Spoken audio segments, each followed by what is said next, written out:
get started. Okay. So am I gonna do the intro here? Do we need an intro? Do we need multiple intros? Nah. Let us know in Let's the not work. comments. Let's not work on the intro too much. Yeah, let's So not use focus this it. intro. Yeah. Shut up! If you know, you know. you know. If you know, you know. The real ones will know. If you know, you know. So yeah, let's go to the Arsenal Leicester game. And remember in our video that we made earlier in the week, I told you Arsenal Leicester always has goals. Yeah. 6 fucking goals. Yeah. 6 goals. Very impressive. Okay, so Mr. Arsenal himself, Mr. Gooner, tell me. I want to know. What do you think in your own mind is different this season? I think you're compared to compared to in terms of like what your feel is like from this season, because obviously you guys have had some disappointing seasons, and it brings me great joy to bring that up. Yeah. What do you think is the feel this season compared to what the feel was then? Do you know what I mean? I'm going to be honest with you, and I spoke about this earlier in the week. I don't think there's any difference, and I think people very often misinterpret that. There's no difference between this season and last season.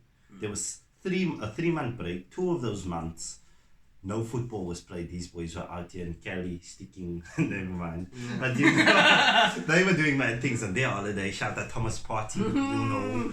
And then you come back. Because the international players were gone for so long, your main players only came back 2-3 weeks after the rest. Yeah. So they only had 3 weeks. So you had 4 weeks of basically pre-season, 3-4 weeks of pre-season, and there's not a lot of time to change a lot. I think in the beginning you're just trying to find your feet, get a rhythm. In the middle of the season, you really see, okay, here's the quality. You see the improvement. The green league started. Yeah. Started period. Yeah. So I think to bring it back to this game, because you just went way fucking off. I just thought because okay, to discuss this game specifically, I called Leicester Arsenal has a lot of goals. This boys a lot of goals. You know, I knew this at the Emirates, and we battered these boys at the Emirates usually. And my boy, what a performance! Saliba's first goal for Arsenal. Fuck off. Love to see it. So I have to shout out my brother, Gabby Jesus.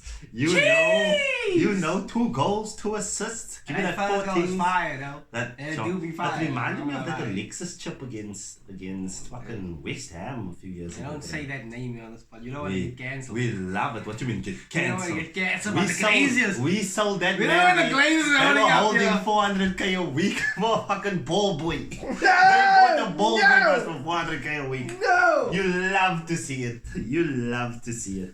So yeah, I think like it was a fire game. Martinelli was playing out of his mind. He just looks a different creature this season. There's no way Smith Rowe's getting into that team. I actually rate Smith Rowe quite high. Smith Rowe's quality, eh? He's a good piece. But Gabby's playing out of his fucking mind, bro. Or maybe it's just the idea of the fact that, you know, when you guys let go of Ozil and you guys at that tipping point, he was kind of like the player that kind of filled in for Ozil. Yeah, and he got his 10 plus goals in the league. So that was like, for me, I think a big turning point in terms of Arsenal having the nuance to make that kind of decision for the future. Yeah, look, United can learn from it, I think. We can, but we don't. That's the problem. We can, we don't ever do it. All the deadwood, because basically what we did was we terminated salaries. So let's say, for instance, some of them had a year left, and we were going to pay them in that year, we would have owed them 8 million. We terminated their salary for 4, so we pocketed 4. Yes, we lost 4, we didn't make any money back, but we gained 4 because technically we didn't have to pay them the whole 8. Yeah. Does that make sense? And you're getting that negative mindset out of your dressing room. Yeah. You're refining your group. So now not only do you have space for more players potentially, you just have players that are in the project there. Yeah. So everyone is still immersed. And they can see that, and that creates a healthy culture where they can see, look here, just because you're a star player doesn't mean you just get free rank here, you know what I mean? One fucking They see, look here, they fucked Ozil out, so this is my turn. Yeah. You know what I mean? It's my turn. Next man up. Next man up. So you gotta play. You gotta play to play. You earn that right.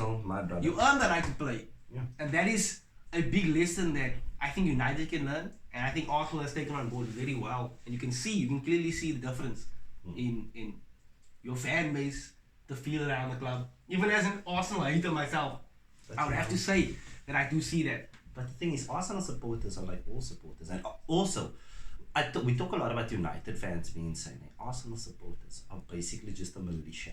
We're just a guerrilla group. La résistance. La resistance. we are a bunch of crackheads. Yeah. And when it's going good, we're all happy. But when it's going bad, the outs is going to come back. And I don't like that. Yeah. You know, I think if you can call out bad performances, but what the fuck is that? That's my bitch. Give me a call again. One of them bitches. You know, and they're hotline bling. So, look, taking it back to the performance this week, what I liked was every fucking time, like, we went up 2-0 last time, and I was like, okay, easy, comfortable, you know? And then they scored.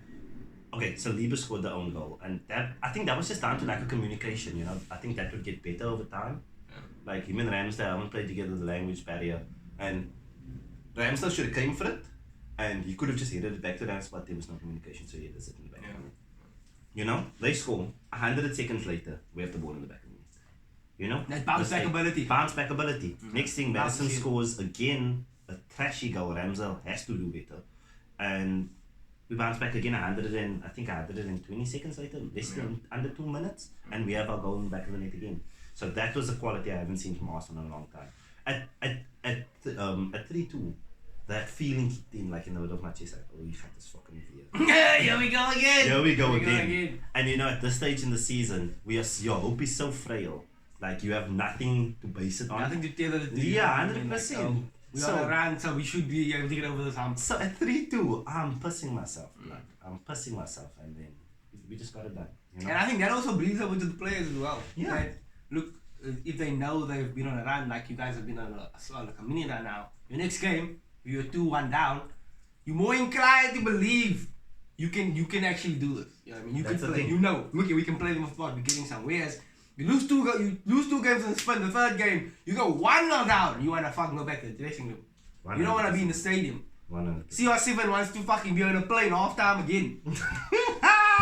So that's a mad thing, I'm telling you. Love to see it. Look, at the moment, I think our team is quality, I must tell you, Zinchenko. My God, what a signing. Do you know, with the whole Martinez thing, I was lured to Martinez because, you know, it's a transfer. You want this boy. I was told he was going to be a left back, you know, he was going to be cover for Kieran Tierney, and I really wanted that. Yeah. And I wasn't sure of Zinchenko. I wasn't sure. But I think Arsenal were more testing the waters with Martinez because he could have played central defensive mid allegedly and cover the left back for Tierney. But the same I'm telling you, you can also cover all positions. I'm telling you, it was a godsend. Zinchenko's an absolute fucking ball. I do rate him. Bro, so what he does is he plays in the inverted space. Yeah. So he drops into central midfield when you get the ball. So our centre backs, our right back and left back invert in, and they flood the midfield next to Thomas Partey. So our eights can push up basically. So Xhaka and Odegaard can play so far forward, and that can create the press. And bro, I think he had a 96% pass accuracy. He had the most progressive passes. Solid. I think he only misplaced 1 or 2, but on the ball, my God, he's a ball. A bit sus in defense or online. I can see it's a little boy, you can run through him, fam, but. And then it's a give and take. It's a give and take. You know. If you have someone that can be a supplementary midfielder, you might not maybe be the best defender, but you have that solid playing ability. You can play out of trouble. So forth, play under pressure, he's used to that kind of thing. And I think that, like, it's actually brilliant because he's a completely different player to Tierney. Yeah. In the sense that Tierney is defensively so solid, but Tierney bombs up in that, like, sort of good cross, but he's a great defender first. Whereas Zinchenko is a lot better of a baller, but his defense gets down. So in certain games, you can just bring on Tierney to see out the game and still give you something, whereas Zinchenko can help to control the game.